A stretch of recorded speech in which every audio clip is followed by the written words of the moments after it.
There we are. Good morning, good afternoon, whatever time it is where you are. I hope that it's a pleasant one. Where I am right now, it is October the 21st at 8 o'clock in the morning. I'm glad to be here. I'm here in Portland, Oregon on traditional lands of the Klamath and other people. And I am glad to be hosting this. I'm glad you're here.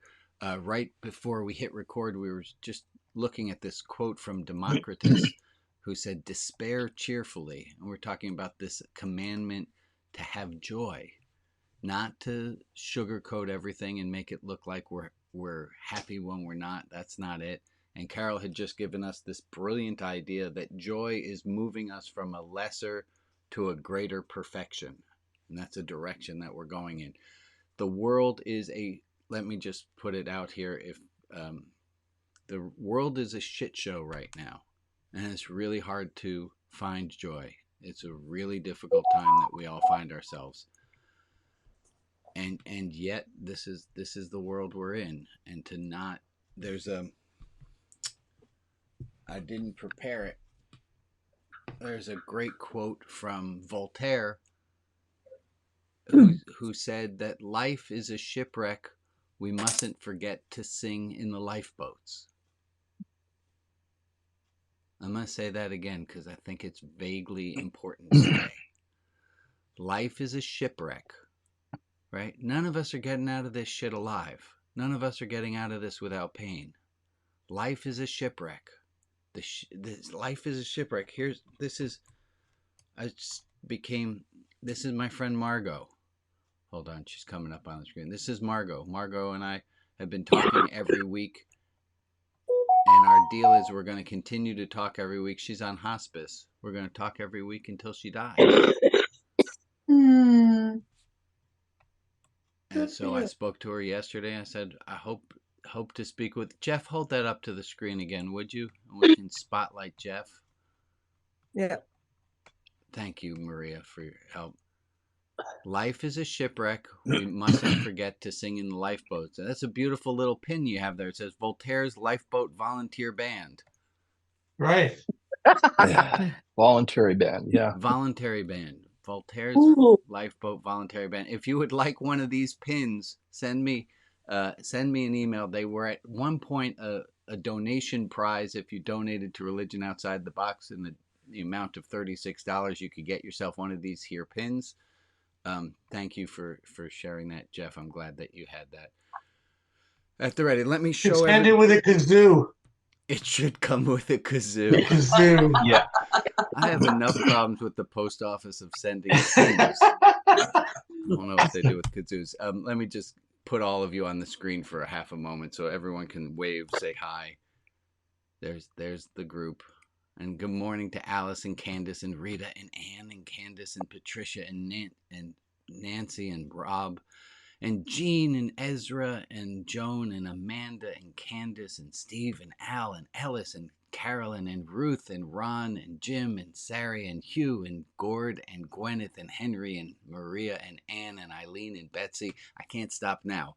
And Joe and Harold and Connie and Paula and Emily and Carol and Bob and Jack and Meg and John and Christina and Jeff. And good morning. If I didn't say your name, that's the problem of mentioning people by name, is that you have to you got to run it all the way to the, you can't just name a few people and leave someone out, because that's just going to hurt. Okay, folks. And we say hi to the people. Thank you, Lynn, for pointing out. And we say hello to the people on Facebook.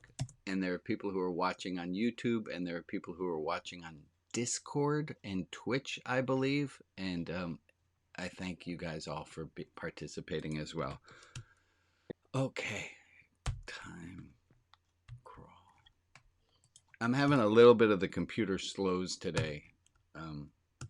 So excuse me. Yeah. Can you remove that animation? I'm trying, Ann. Thank you. There we go. Thank you. Okay. So I want to start with this quote.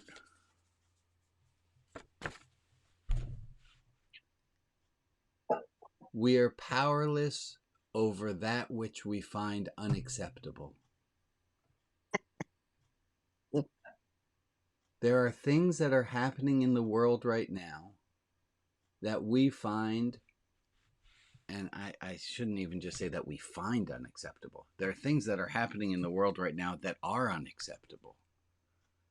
And we find ourselves powerless to do anything about it. We find ourselves powerless to do anything about the problems that we see in this world right now. And it's awful. I want to point out, I want to give you a quick little teaching on nightmares.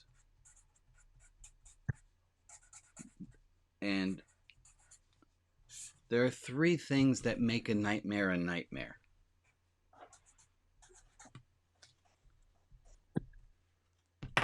The first, it's unpleasant.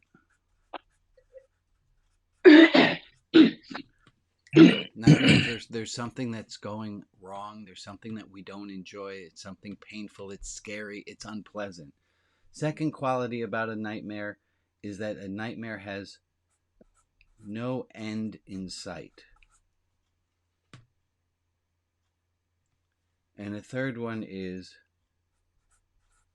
we can't control it. In the nightmare, we can't get out of that thing, whatever it is that's happening to us in that nightmare. We have no control over it. There's no end to it, and it's unpleasant. And if you think about the current state of the world we are in right now, 3 out of 3. Amen. If you're in a job and the job is unpleasant and you can't control whether or not you're going to get laid off, but you know that whether or not you get laid off is going to be told to you on Monday, it's not the same kind of nightmare because you know the news will happen on Monday. There's something about it. There's some end. What we are living in right now is a living nightmare because there are 3 qualities to it. It is unpleasant, there's no end in sight, and there's nothing we can control. It's not true that there's nothing we control, but we can't control the thing that's making us so uncomfortable. Well, it's a waking nightmare. It's an awake nightmare. What we are in right now is a waking nightmare. Do yourself a quick little quiz. Do you know what's underneath each of those pens? Yeah. Can you get all 3 of them?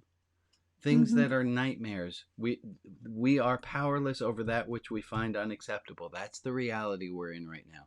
And it's a living nightmare because it's unpleasant. There's no end in sight. And no control. And we have no control. Part of being an adult, which we are, is we know that while there's no end in sight, these things do end. The 100 Years' War did end. Just took a long time. Hopefully this will end soon. Okay. I want us to start. We are already, where are we? We're already 10 minutes in. I want us to start. Okay. I want us to remember that even in our worst times, like right now, that there's still joy in the world. There's still things, there's still miracles, there's still wonder. And it's become our custom, we like to spend a minute having moments of gratitude. So I'm going to ask you to shift your focus for right now and bring us back to this Mary Oliver quote. Mary Oliver said there are instructions for living a life. Pay attention, be astonished, tell about it. I'll ask you, do you have something that you, in the last week, you woke up from you noticed something? Is there something that you paid attention to and were astonished about? You got parts 1 and 2 down, and now let's get part 3.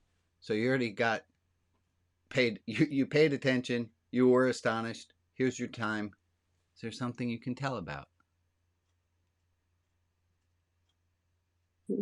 I feel like this is almost going to become an altar call, and I'm going to lock the church doors until we have some confessionals from the people. That's it. You cannot. No, that's an awful, awful way of running a service. But does someone have something astonishing that they can share with us? Yeah, Betsy, and then Maria. Okay, when my 8-year-old piano student Julian came back, having practiced a piece and knowing how to do something better than he did the week before. It was astonishing. We don't all know Julian, but I think we get an idea. And you were astonished in telling about it. Maria, what do you got? I was washing the dishes and 2 robins came down and landed in the tree right outside the window. Oh. And they just sat there looking at me sort of thing. Well, actually they were hanging on for dear life because it was windy. And then a third one would come in and join. And Mom was there too. So I told Mom and we just sort of watched them. Thank you, Maria. So, Al, what do you got? Yeah, my partner came back after a 2-week vacation, and it was just amazing just to be able to be together again. Wonderful. I just really felt that in my chest. I felt that through my whole body. It's just wonderful. And that you noticed it. That's an amazing thing too. Ruth Bernstein, what do you got, my friend? I watched my 15-month-old great-granddaughter figure out how to walk. Oh my God, that just happened. Yeah. Right. Her grandmother picked her up twice and she sat down, and the third time she got up by herself and off she went. Oh, wonderful. Wonderful. That's beautiful, Ruth. Hugh, what did you pay attention to that you want to tell about? Well, it was something I noticed just before entering this particular Zoom room. In the spirit of Mary Oliver, I'm not sure if folks can see me, but I'm going to show you a picture of something that I took just outside my window. Hang on a second. I have to do one thing here. I have to change my screen settings. Oh, sorry, folks, for the delay. Just give me 1 second here.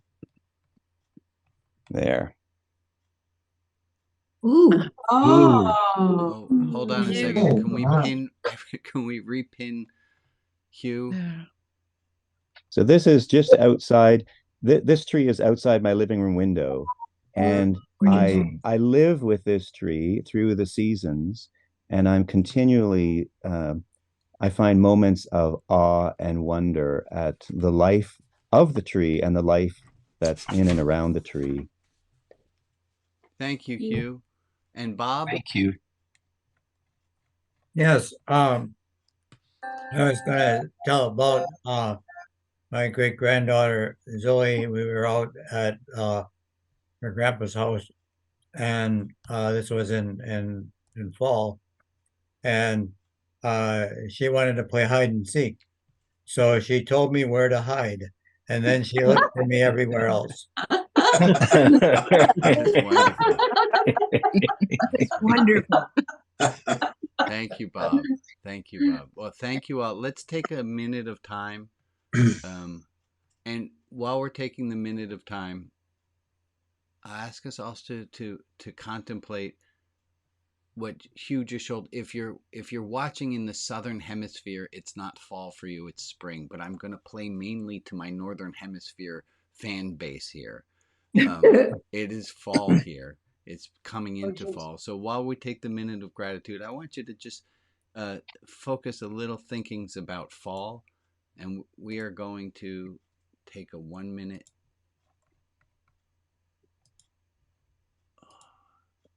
There we go. Let's take 1 minute and just think on gratitude for a minute.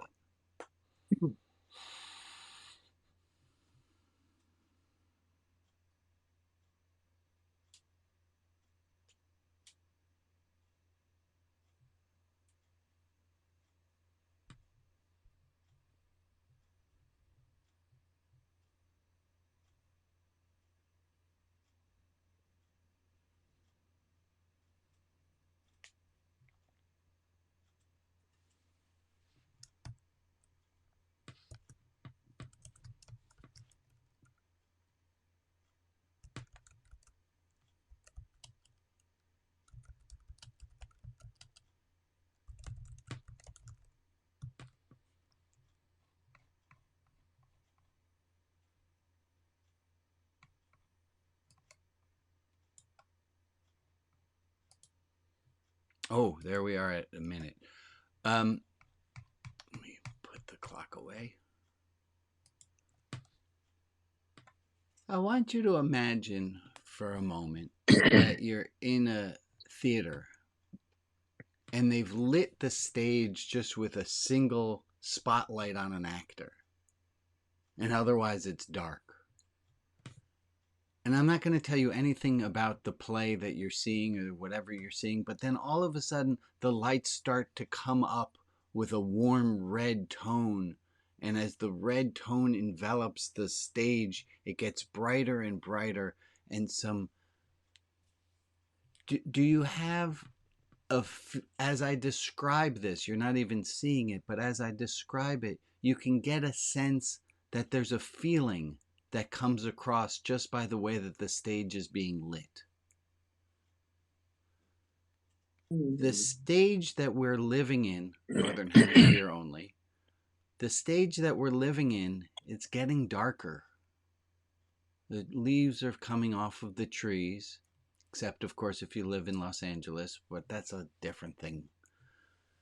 The leaves are coming off of the trees, and we're entering a season of fall and autumn. And I want us to take a moment just to think about, what does this season want from you? What is this season asking of you? What is this season? The bears are getting ready to hibernate. The squirrels are hiding their nuts. What is this season asking of you? And I'd love to ask for some responses from people, especially if people who haven't shared yet today. What is this season? What is this feeling asking of you? You can throw your answers into the chat. That'd be an easy place to put some answers if you don't want to share aloud. Take it all in. Thank you, Rob. The season's saying, take it all in. Look at all this beauty. It's here for you. Take it in. Letting go. Let it go. The season is saying, let it go. Like the tree sheds its leaves, it's saying, let go. Get naked. That sounded weird. The trees are shedding their leaves and feeding the soil. Yeah. What is it telling us? And the animals are collecting food. It's reminding us that this is a season of gathering up. We have this image that we're supposed to be the same all the time, that the me who I am is supposed to be a constant, and that I should be the same in the same. You have to exist in a cubicle under fluorescent lights all the time to be the same. We don't. We live in this world that has seasons to it. And this season is telling me, slow down. It's getting to be time to hibernate. It's getting to be time to sleep more. I shouldn't have all the energy that I have in the spring. I see some wonderful comments coming up in the comments, and then also we have some prayers coming up. So thank you for adding the names of people for prayers as well. Okay.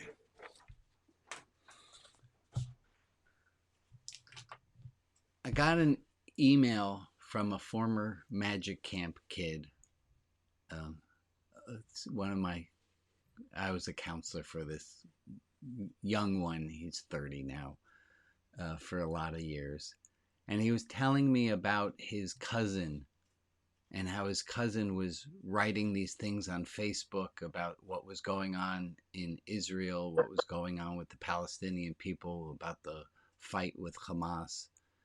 And David wrote to me how he couldn't believe what his cousin was posting. You give me a nod so I can see. Have you found yourself a little surprised with the vitriol with which you see people interact? Yeah. Yeah. People are acting badly. People are acting very strongly. People are acting as though the way to peace is through hatred. And I want to bring this quote from Martin Luther King Jr. up. Darkness cannot drive out darkness. Only light can do that. Hate cannot drive out hate. Only love can do that. Darkness cannot drive out darkness. Only light can do that. Hate cannot drive out hate. Only love can do that. And I have seen many people acting contrary to this idea. I'm sure you've seen many people acting this way as well. And it's heartbreaking and it's hard to see. It's really hard to see people who are having ideas that peace can be attained by bombing other people, by hurting other people. That is not a way to get to peace.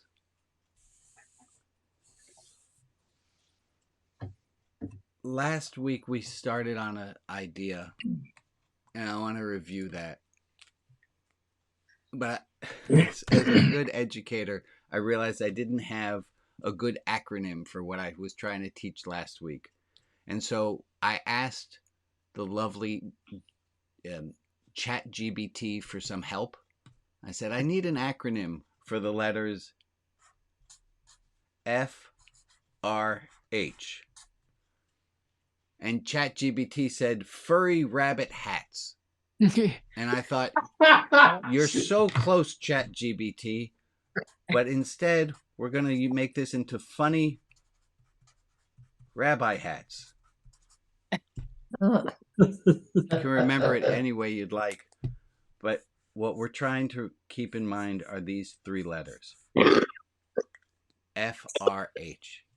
And this is the work by a woman named Catherine Schultz. And she talks about when people disagree with us, and we're going to have to do this one backwards.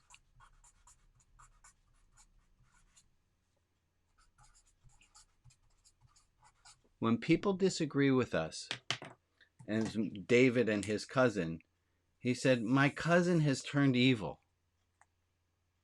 My cousin's not acting right. There's something wrong with him. And this is a 3-step process that leads us to get to people are evil. And let me show you how this works.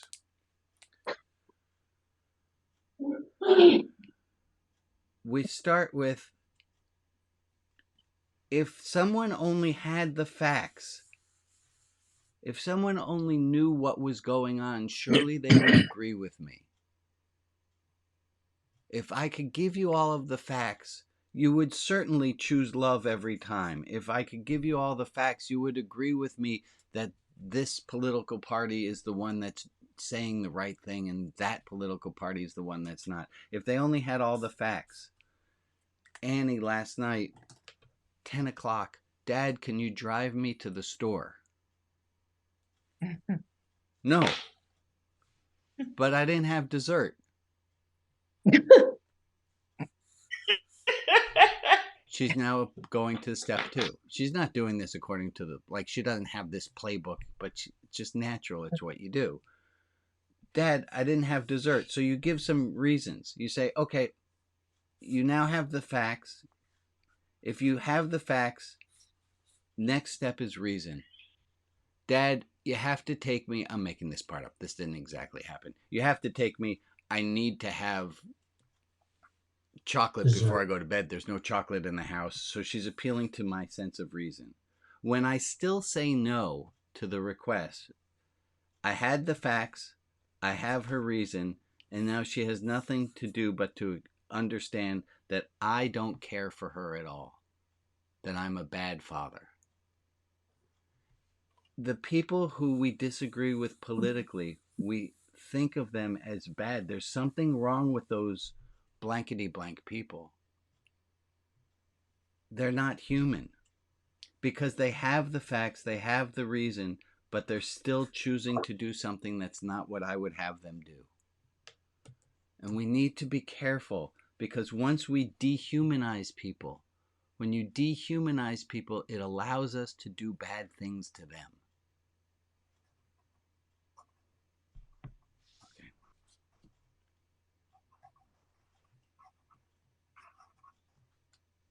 I'm going to ask you to think on this in the next week. Just to look in the next week.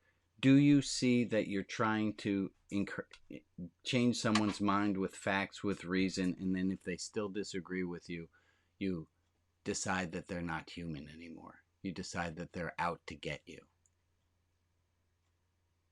Okay.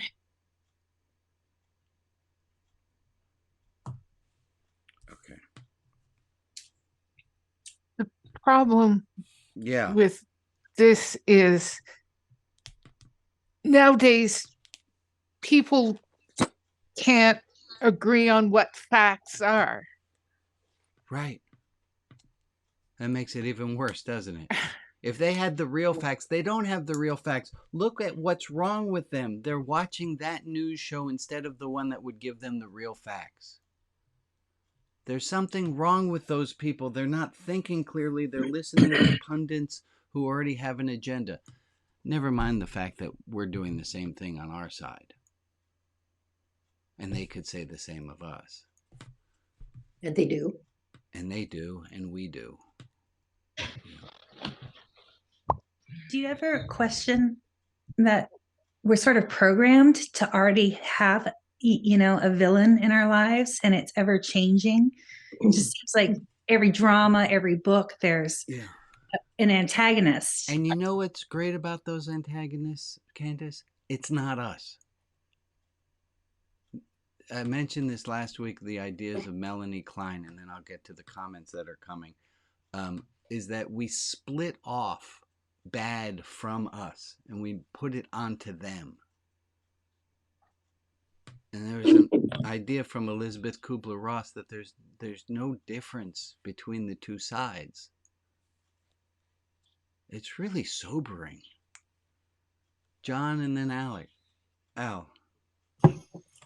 That reminds me very much. I watched Christiane Amanpour last night, and she had some really interesting people on talking about the Middle East. And one of the things that came up by one of the observers was talking with the Hamas folks has become basically impossible because it's a whole new generation from when they first started up. The new generation has been brainwashed. The new generation only knows the negative parts, and the new generation is incapable of looking at the settlers, for example, as humans. That's the training they've got. And that you're just giving a perfect illustration of what the person was talking about. The facts are tilted. The reasoning is obviously very emotional, and the humanity in essence doesn't exist. And still we have to negotiate and we have to deal with these people as human. Yeah. Well, there's no question about that. But I just thought that what you have is a perfect illustration of what she was talking about with a scholar from, I'm sure it was from Jerusalem, who had talked regularly with Hamas 20 years ago and leaders. And his thing was the situation is entirely changed. As it's a whole new generation. You, John. Thank you. Al and then Carol. One thing that strikes me is so many of your acrostics or learning things, there's a progression. There's a sense that, like, if you follow this, there's a way out. It strikes me that with this one, there's no way out yet. I'm not done yet, Al. Okay, good.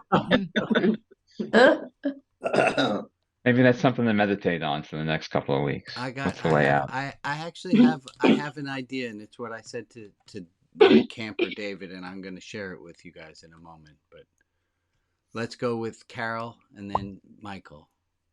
In this current issue of the New Yorker, there's a question about whether or not the trial of the Japanese leaders after World War II was completely bogus.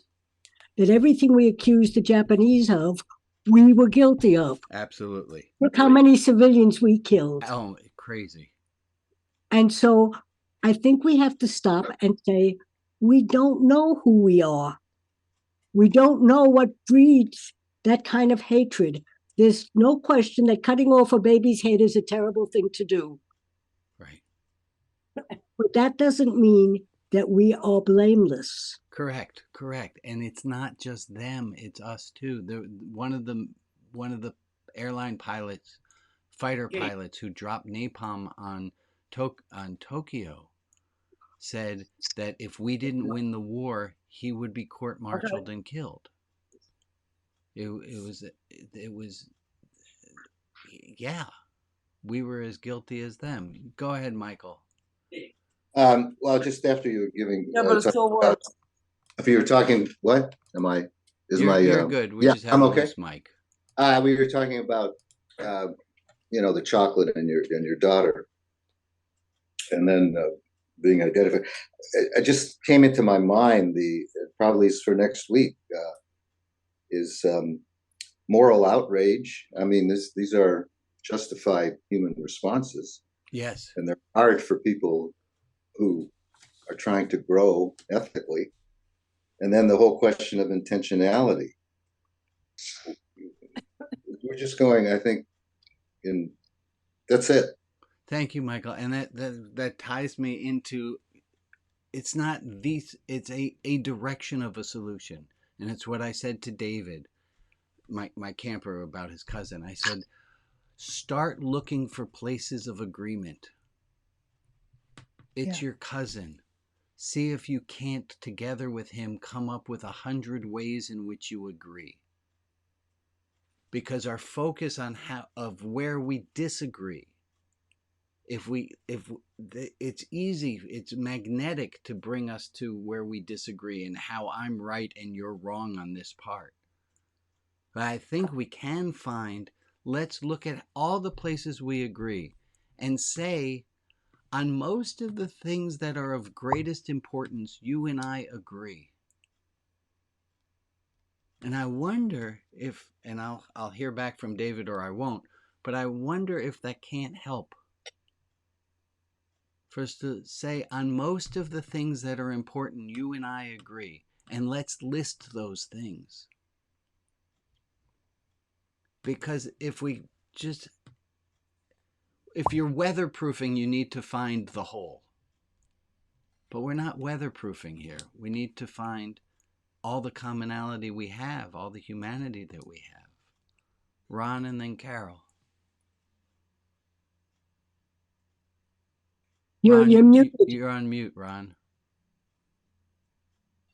What Michael was saying triggered something in me that made me think of the difference between moral outrage and moral panic. What was the second word, Ron? Moral panic. Panic. So moral panic. You can look at things like the current book banning in schools, in school libraries, as a moral panic. And moral outrage is something that's appropriate, but it all too easy slides into moral panic, in which we stop thinking and we just continue on pure emotion. And danger and bad things can happen. Yep. Carol, did you have another thing you were going to add? Yes. We had the advantage of having seen what happened in South Africa. Unfortunately, we don't have a Mobutu here. We don't have a what? Say it again, Carol. Mobutu or Desmond Tutu.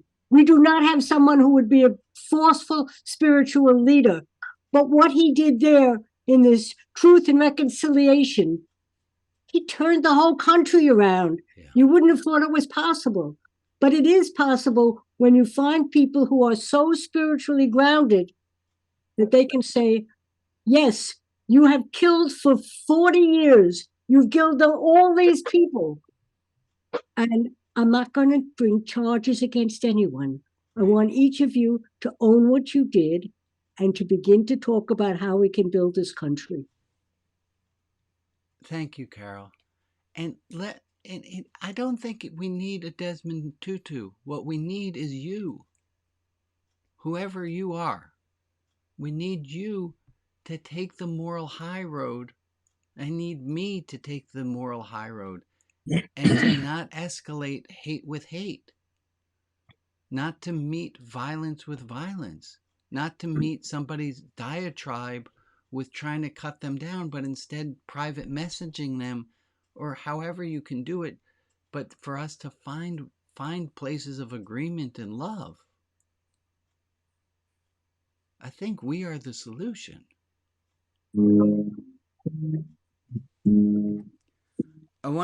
I made some notes. Oh, Maria, can we try that video? Hugh, did you have something you wanted to add? No, okay. Maria, Maria is going to share a video, and it is a great example of what is known as, it is called the McGurk effect. McGurk, there it is. It is called the McGurk effect. If you're familiar with the Yanni versus Laurel debate that sparked through the internet, or the black dress and the blue and gold, or the white and gold, that was a visual one. This is an audio one.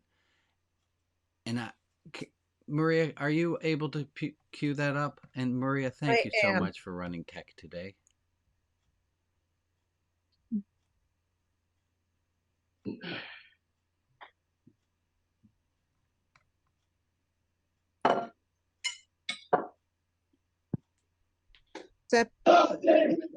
There it is.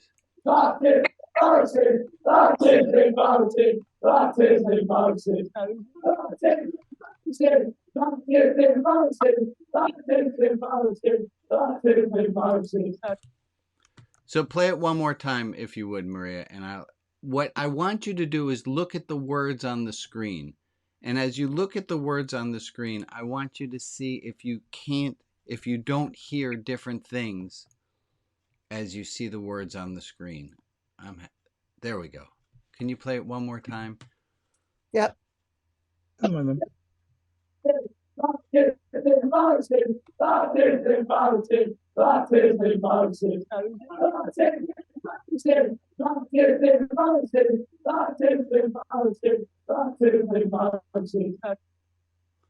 you, Maria. Weird. Did you guys hear different things depending on what you were looking at? The answer should be yes. Yeah. Yes. Amazing. The lactates in pharmacy. Do you want to know which one was the real thing that was being said? Yes. I couldn't understand a word they said. Could you hear the words when you saw Bart Simpson bouncing? When I was looking at that, that's what it sounded to me like was being said. Yeah. When I looked at that is embarrassing, it sounded British. That's what I heard them saying.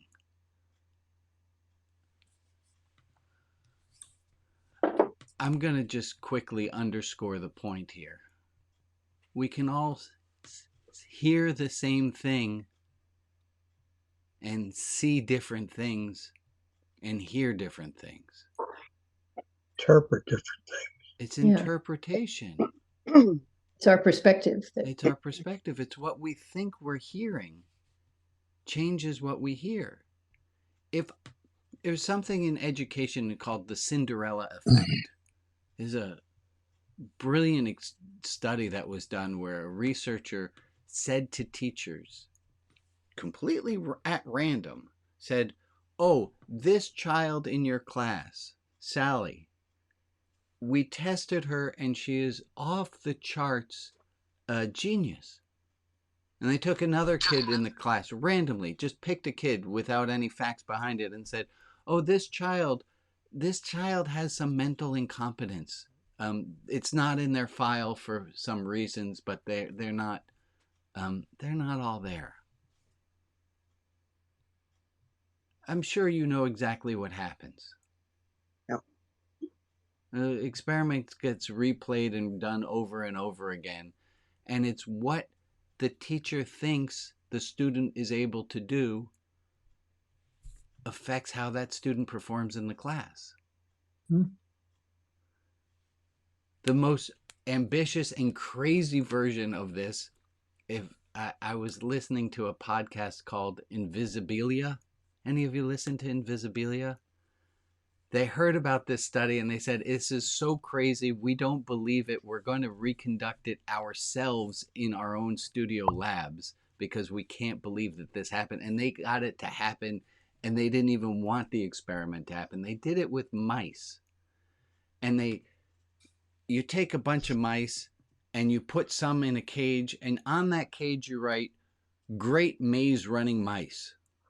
And in another cage you write, not good cage running mice. And the experimenters had other people come in and they said, would you run this mouse through the maze and run this mouse through the maze? And they can't exactly prove why. It might have to do with something, that's all the thinking is how the person's handling the mouse from the time they get the mouse to the time they put the mouse in the cage, in the maze. But the mice who are under the label, the person who thinks they're putting a mouse who can run mazes well, that mouse runs the maze better than the mouse who's from the cage that says not dimwit mouse. It's what we are expecting is what we find. It's mind-blowing. If we expect if David expects his cousin to be dug in and hateful, David's going to find that his cousin is dug in and hateful. If David has the mindset, I don't know it will work, but what the hell is the downside in trying? If David says, my cousin is open and reasonable and we agree about most things, David's going to have a very different experience, as is his cousin. Let's try that for the next week, shall we? Bob and then Ellis. Yeah, excuse me.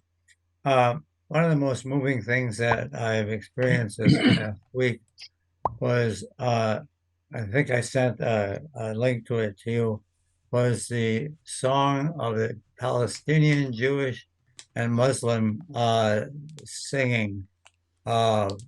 And it's just very moving and unifying. And it just really touched me. And if you're singing together, you're not fighting together. Right. Go ahead, Ellis. Thank you, Bob. Well, I think that the biggest problem for us individually, at least the way I perceive it, is I don't like somebody or something because I can't see myself being like that. Right. We put it out. That's what they do, not me. And so when I finally learned to accept people exactly as they are without feeling animosity or feeling stress or hatred or any of that kind of stuff, all of a sudden my world cleaned up and cleared up a lot, just because I recognize that other people look at me and say, wouldn't want to be like that. Thank you for the testimony, Ellis. It works. This does work. I feel like I just interrupted you and you might not have been done, Ellis. Oh, no, I'm finished. Okay, thank you. Ron. About 35 years ago, I had the epiphany that everyone is a genius at something. Yes. Everyone has something they just do exceptionally well. And the trick is to figure out what that is. But the realization of that, when I keep that in mind, my realization is that I have respect for everyone that I think is a genius at something. Yeah, I love and that. if everyone is a genius, Right. Yeah. You're taking people out of the mouse cage that says geniuses only. Yeah. It's wonderful. And it's on you. Go ahead, Michael, and then Betsy. Well, I think this is it's I don't know, to me it's probably evident, probably to all of us, that under the stressors that we are having now, politically, emotionally, overwhelming, that it's prudent for everyone to bump up our empathy game. Amen. Amen. Under the stress we are under, it is easier to see black and white, yes and no, us and them. And thank you, Michael. It is imperative that we up our empathy game right now.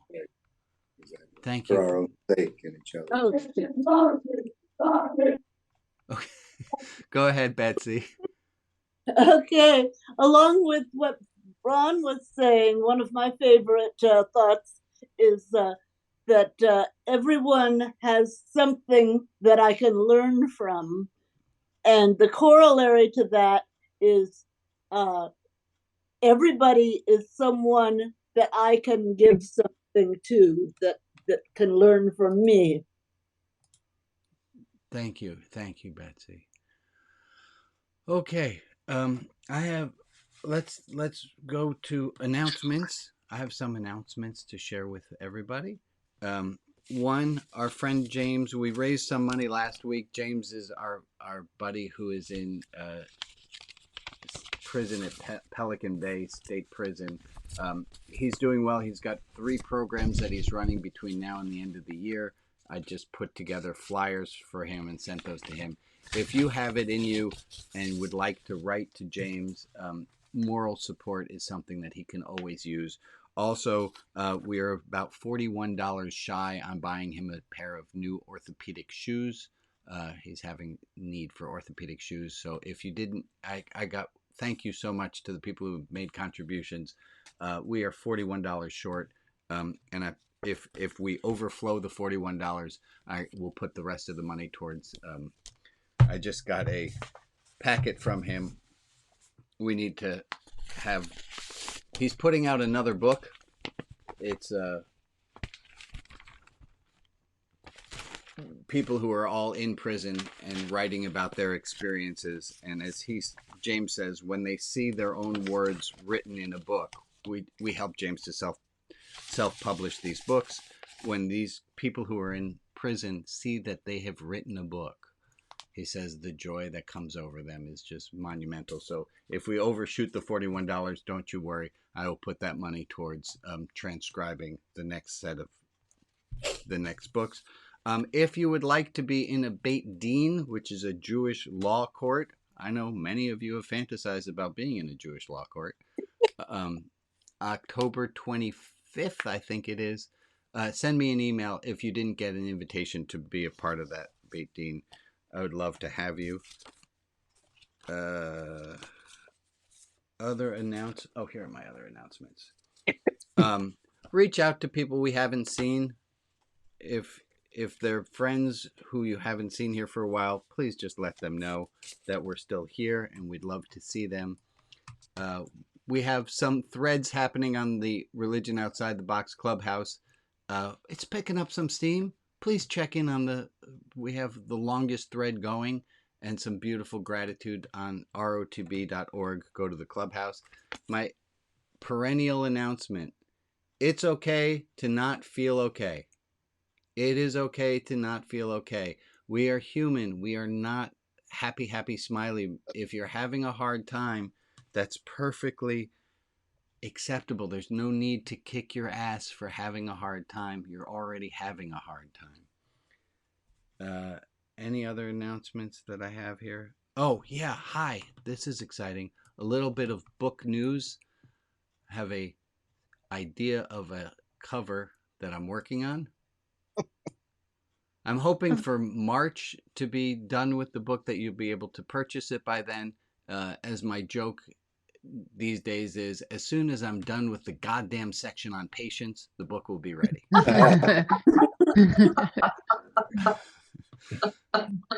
I wrote that joke. Thank you.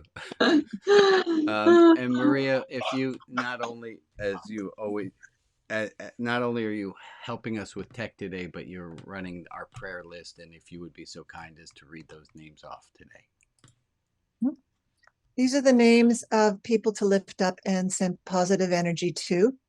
Natalie and family, Jason Friedrich, Karen Otte, Victor Friedrich, Amy Marsh, the Kennedy family, Rob B., Sheridan H., Randall M., Michael, Lois Lopez, Eric N., Margaret G., Bill and Karen, Donna, Tony Travis and Brinley, Daniel, the Carey family, and for peace for the people in the Middle East. If there is another person in our community we can offer light and love to, please put their name in the chat, and I will add them to the list in the clubhouse. And for the people who aren't named, but who are in our thoughts, we send them light and love as well. Thank you, Maria. I'm going to put a 1-minute timer up on the...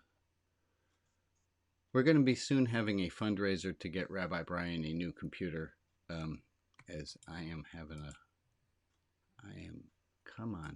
There we go. 1 minute. 1 minute timer. There we are.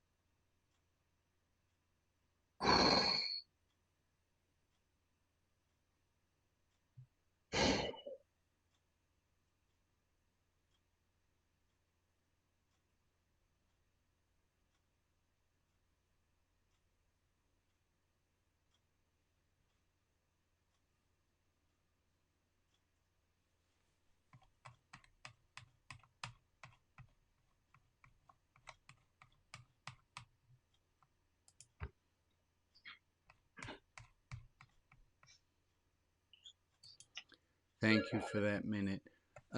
In 2 hours' time, I will be phone banking into into Virginia, and to help remind people to vote. And one of the things that I do, I probably make 100 dials in an hour. I'm really good at it, and speak to 4 people. It's very low, but it helps the parties to know who's home, who's not home, who's already voted. One of the things that we're encouraged to do is to help people make vote plans and say, oh, are you voting on election day, or are you going to vote early? And they answer. And if they say I'm voting on election day, I say, oh, what are you going to have for breakfast on that day? And the reason I ask that is that they found that the more concrete you make it, or what time of day are you going to go to the poll, that it locks into somebody's head better, and they're more likely to show up because they've already thought about what they're going to be doing. That being said, I want you to right now think about what it is that you want to think about between this week and next week. What I put it here, if I can get this slide up. We can do so much during our hour together, but here's time for homework. What is it that you're going to keep in mind? What is it that we said in this service? What is it that you clicked in your head of something that you would like to keep in mind, with the understanding that the more you articulate it now, the better the chances are that you'll actually do this thing. And I know some people raised their hands prior to me asking this question, so I don't know if your hands are up ready for this question, or you had something else to add, but I would love to have some answers for what is it that you're going to keep in mind between this week and next week that you learned today, or something that got sparked today that will help you on your road towards doing that thing to better your week. And we'll go with John and then Deborah, and then we'll see who else we got hands from. Brian, I was really happy when you went on and started talking about tiny positive steps. It kind of, if you go back to your nightmare scenario, and I bit my tongue at the end because the concept of there's nothing you can do about it, yet you went on. Yes. Okay, no control. But you went on to give us examples of ways that we can at least make an effort to do whatever minimal amounts of control. Correct. Absolutely, John. Absolutely. And that's it is really a nightmare because we have no control. We do. Thank you, John. I love that. We have control. This is a living nightmare, but we can do things. We can move the needle. Thank you, John, so much for pointing that out. Deborah. Yeah, that it's okay to not be okay. I really like that. That's self-kindness, and that's where real kindness begins, is with ourselves, and to be reminded of that's important. Secondly, I'd like to say for your work in Virginia, that is awesome. We live in a country full of beautiful, caring, kind people. We just got to get them to the polls. Amen. That's all we have to do. We don't have to tell them how to do it. Just get them to the polls. That's exactly what I do. I just say, I want to make sure Amen. that you're registered to vote, and I want to make sure that you have a plan. Someone else, what are you going to do? Go ahead, Betsy. Sorry, I didn't indicate you. Okay, just remembering all the people around you that you come in contact with, the humanity of everybody, and just kind of, remembering that that everybody has their own story. Amen. Folks, thank you for. Go ahead, Emily. Sorry, go ahead, Emily. Identifying the genius in everybody that you meet. You're I like that. remembering that everyone is a genius. Everyone has something to teach us, that everyone has some goodness in there. Amen. Folks, if you can't see everyone, I'm going to put everyone on the screen. And thank you to I got a Facebook comment. There it is. I love homework. I've been practicing many things and finding them very helpful. I'm going to treat everyone as though they are a genius at something. Thank you, Kelly, for adding that in. And everyone else on Facebook. We're going to wave goodbye from this screen and say goodbye to all the people who are watching. And then you all are welcome to stick around, and we go into some discussion groups right now. But goodbye to the people who are just watching.